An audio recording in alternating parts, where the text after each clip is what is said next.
in our attempt to do our very best to communicate with you as a family the opportunity that we believe God has given us with Wet Cement.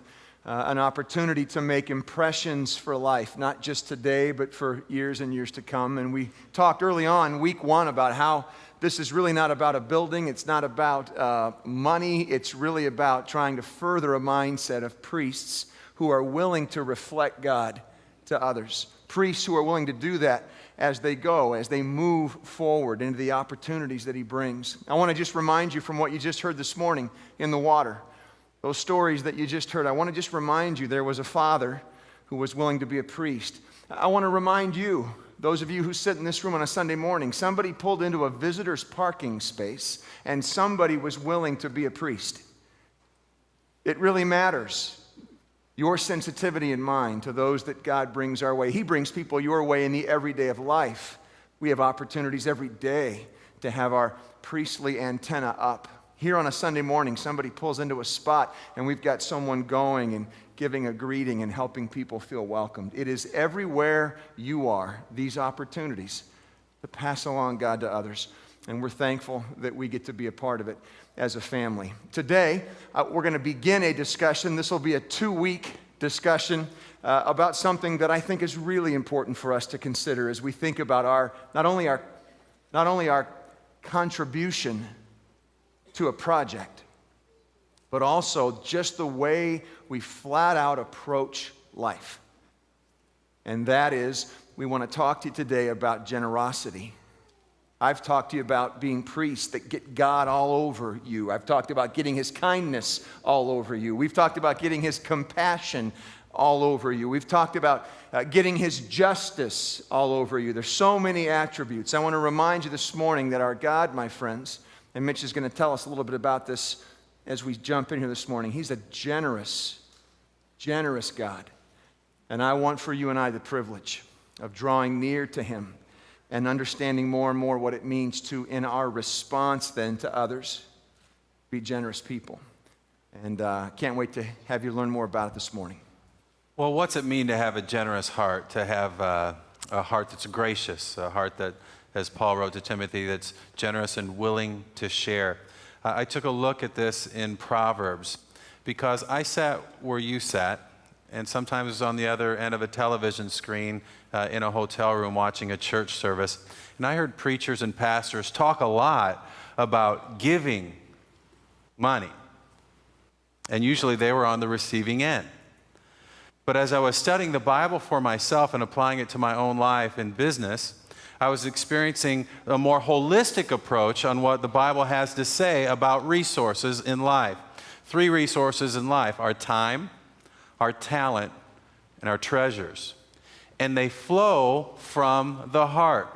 The heart is the wellspring of life. The heart is our mind, our will, our emotions, and our spirit. It's with our mind that we have our thoughts, our will that we have our choices, our emotions that we have our feelings or our affections, and our spirit that we have our prayers or lack of them. And so a generous heart actually leads to what happens then with our time, talent, and treasures. Proverbs, book of wisdom in the Bible, means generally true most of the time. So there are these interesting sayings that generally true most of the time in our lives. We'll either be on the foolish side of the equation, or we can be on the wise side of the equation.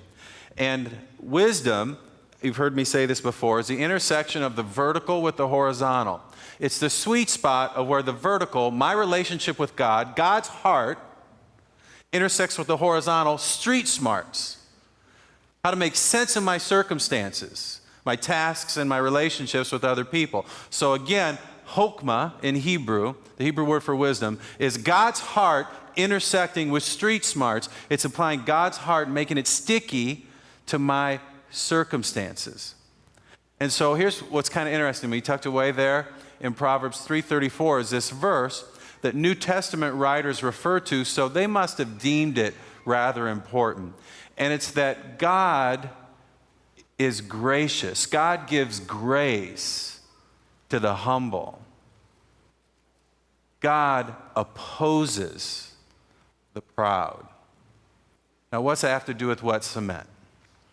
What cement is our way of saying, impressions for life, is our way of saying that we see every encounter not as an interruption, but as a divine appointment, and that heart can be wet cement, and we have an opportunity to make an impression for life. An impression for life in two ways. One, that it's applicable to life, and then for life as in lifetime, that it's eternal. Applicable and eternal. And here's the irony of it all. We will not be making impressions for life in everyone we lock eyes with unless our hearts are first wet cement toward the God of the universe. Our hearts must be humbled to the wise one. So what we're going to look at over the next 2 weeks are the ins and outs of God's resources, time, talent, and treasures. How God has designed a generous heart for those resources to come in and for those resources to go out. And that's what we'll focus on today. And then next week will be the ups and the downs. How God has designed it when we get a little ahead of it and the resources are built up. And then what God's design is for a generous heart when resources go down. And kind of to help you learn it, we have 10 words that each begin with the letter W to help you develop a pattern to learn this and assimilate it into your life. So you're going to get 10 W's. First, we're going to look at the in, on how a generous heart takes in God's resources. And I'm pulling from what scholars or theologians would call the sevenfold centrality of the Lord, on a characteristic of God's heart that we see on the in, on the out, on the up, on the down. So on the in, this is in Proverbs 16, the first 7 verses of that. On the in, there's this idea that we see that God is my provider. It's Proverbs 16:3. Yahweh Yireh, or Jehovah Jireh. There was even a name in the Old Testament for God who continued to provide. God is the provider of my time, talent, and treasures. It says, commit to the Lord whatever you do, and your plans will succeed. If your heart is wet cement to God, to the Lord, the person of God, then your plans will succeed. He will provide. And so the first W that you're going to get is win. Win is how we earn it. So write it down. Win, little by little. We get our time a tick at a time, a second at a time. It's kind of interesting, isn't it? Our talent seems to develop and to grow kind of a tick at a time. And God's designed it that also that money, treasures would flow into our lives kind of a tick at a time. Proverbs 13:11 says this. It says, win it little by little. Dishonest money dwindles away, but he who gathers money little by little makes it grow. I was in the auction business, and so I dealt with entrepreneurial spirits who are very much about value and gaining more and marketability and things like that. And so they'd want to buy something and sell it for a profit. That's just common. That's what the marketplace and the economy is. But it's interesting to me as I've studied this that it's not designed. I don't think God's designed a heart to buy something for $1 million and sell it for $10 million tomorrow. It rarely happens. It rarely happens in the economy of our world. No, it's designed that it would happen little by little, that it would be fair, that it would be equitable. In fact, an initial public offering, an IPO, when a corporation says we're going to go public, the public markets frown if the owners, the private owners of the company, are taking it public and are making a huge profit at the expense of the shareholders. They won't do that. The underwriters won't allow that. No, they'll make the executives and the private owners take the same risk that the shareholders will. God has designed a generous heart as somebody who's not going to take advantage of another person in an interaction with time, talent, or treasures. Not going to try to take advantage of it. Goes on in Proverbs 30, verses 8 and 9. Says, keep falsehood and lies far from me. Give me neither poverty nor riches, but give me only my daily bread. Let me trust in you. Otherwise, I might harden my heart one of two ways. I may have too much and disown you and say, who is the Lord? Or I may become poor and steal and so dishonor the name of my God. When you decide that you're going to earn little by little, something unique happens.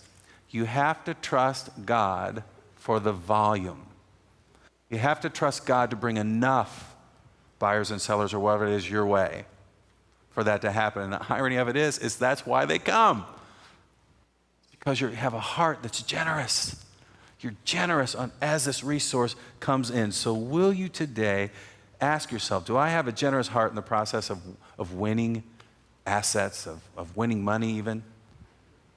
And if so, just apply this practice of little by little and trust God for the volume. And if not, maybe today's a day you flip that switch and you say, I'm going to try something new. I'm going to risk with God in this.